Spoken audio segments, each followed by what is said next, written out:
लोगों को लगता है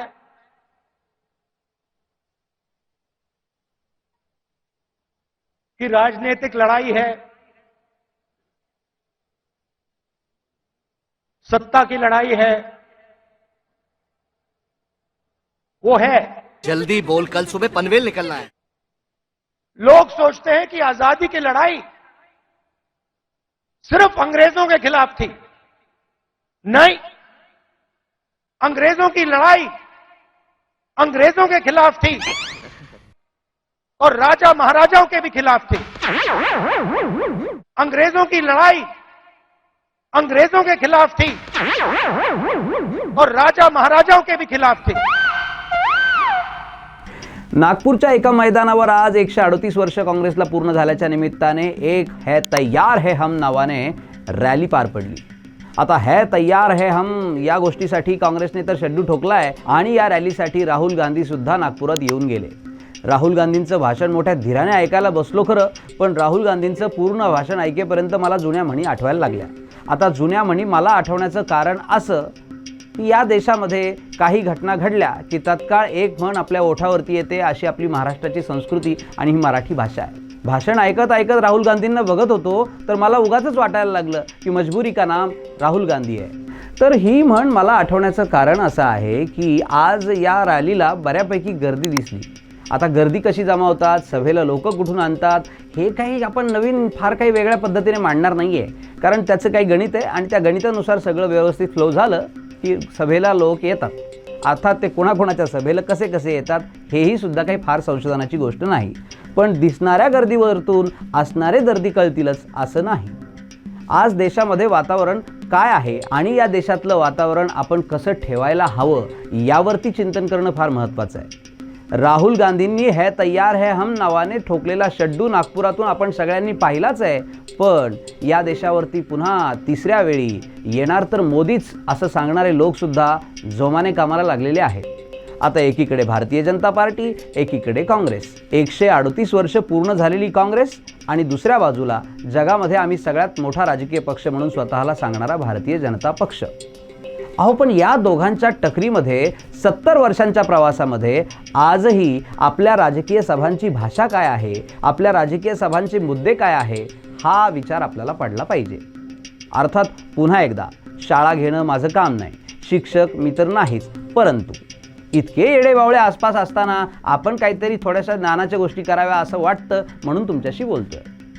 70 वर्षाच्या स्वतंत्र असलेल्या देशाच्या इतिहासामध्ये आपल्याला विकसित राष्ट्र म्हणून जगाचं नेतृत्व वगैरे करायचं आहे आणि अशा ठिकाणी आपल्या राजकीय सभांची भाषा आजही एकाच जागेवरती अडकून आहे। गरीबों के लिए काम करना है, हम पेट को रोटी देंगे, किसानों को अच्छे दिन लाएंगे, शिक्षा में सुधार होगा।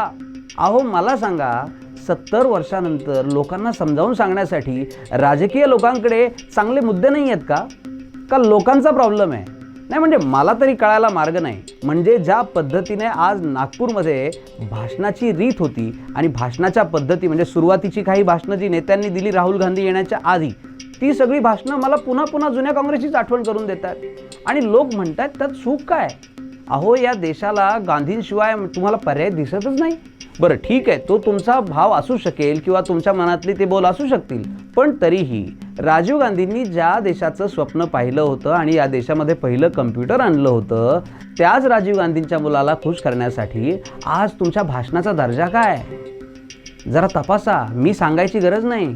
तुमची भाषणं जर बघितली तर एखाद्या खुशमस्कराने त्याच्या नेत्याला खुश करण्यासाठी काय काय पद्धती अवलंबल्या जातात हे तुमच्या भाषणांमधून स्पष्ट होतं।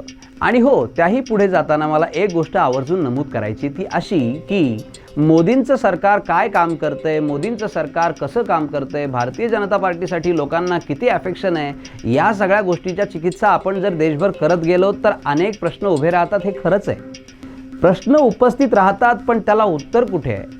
अहो, देशभर अशी स्थिती असताना तुम्हाला राहुल गांधी सारखा नेता देशाचा नेता होईल का ही शंका डोळ्यासमोर आल्याशिवाय राहत नाही। हे खरंच आहे की ज्या पद्धतीने राहुल गांधींच्या भाषणाची रचना असते, त्यांचं एक वाक्य दुसऱ्या वाक्याला कनेक्ट होईलच हे ते वाक्य पूर्ण होईपर्यंत आपल्याला विश्वास नसतो।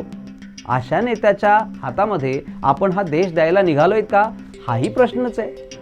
अहो मग देश यांच्याही हातात द्यायचा नाही, त्यांच्याही हातात द्यायचा नाही. आपण राजकीय पोकळी तर निर्माण करून ठेवलेली नाही आहे. म्हणजे जरा जास्त जड होतं आहे, पण तरीसुद्धा 138 वर्ष जुन्या असलेल्या पक्षाच्या सेलिब्रेशनसाठी आपण या देशाच्या जनतेसमोर अजेंडा म्हणून स्पेसिफिक काही बोलणार आहोत का? तर नाही. आपण कुणावरती तरी टीका करणार आहोत. हमने उनके साथ कैसी लड़ाई लड़ी और उन्होंने हमारे साथ कैसी लड़ाई लड़ी, या दोनच गोष्टींवरती देशाला सध्या आपण नेत आहोत. आणि ही सगळी लढाई पूर्वपार चालत आलेली आहे. म्हणजे दोन धर्म एकमेकांच्या समोर उभे करायचे आणि इंग्रजांसारखं स्वतः पुढे न्यायचं. अर्थात हे सगळं आठवण्याचं कारण असं की आज जी झालेली सभा आहे ती सभा देशाला नेतृत्व देणारी वाटली का? राहुल गांधींची सभा ऐकल्यानंतर मला जी म्हण आठवली ती म्हण मी तुमच्यासमोर विश्लेषित करण्याचा प्रयत्न केला आहे. पण तुम्हाला नेमकं काय वाटलं हे तुम्ही ठरवायचं आहे. या देशाला 70 वर्षाच्या इतिहासानंतर आपण वर्तमानात कसे जगतोय, आपल्याला भविष्यात कुठे जायचं आहे, असा विचार करणारा नेता या देशामध्ये जन्माला येतोय का हे बघणं फार औत्सुक्याचं ठरेल असं मला वाटतं. अर्थात तसं बघणारे, तसं करू शकणारे लोकच या देशात उपलब्ध नाहीत असा माझा अजिबात दावा नाही. पण ज्या पद्धतीने लोकांच्या अंगावरती नेतृत्व लादलं जातं आहे किंवा लोक स्वतःच्या अंगावरती नेतृत्व ओढवून घेत आहेत, अशा देशामध्ये आपल्याला योग्य माणसं योग्य जागेवरती पोचवणं, ज्याला मॅच्युअर डेमोक्रेसी असं म्हणतात, अशी मॅच्युअर डेमोक्रेसी शोधणं हेच तर खरं आपल्यासमोरचं आव्हान आहे. आता हे जरा जास्त जड झालं असेल, गोष्ट खरी आहे. पण बरं बोलण्यापेक्षा खरं नेहमी चांगलं असतं. धन्यवाद.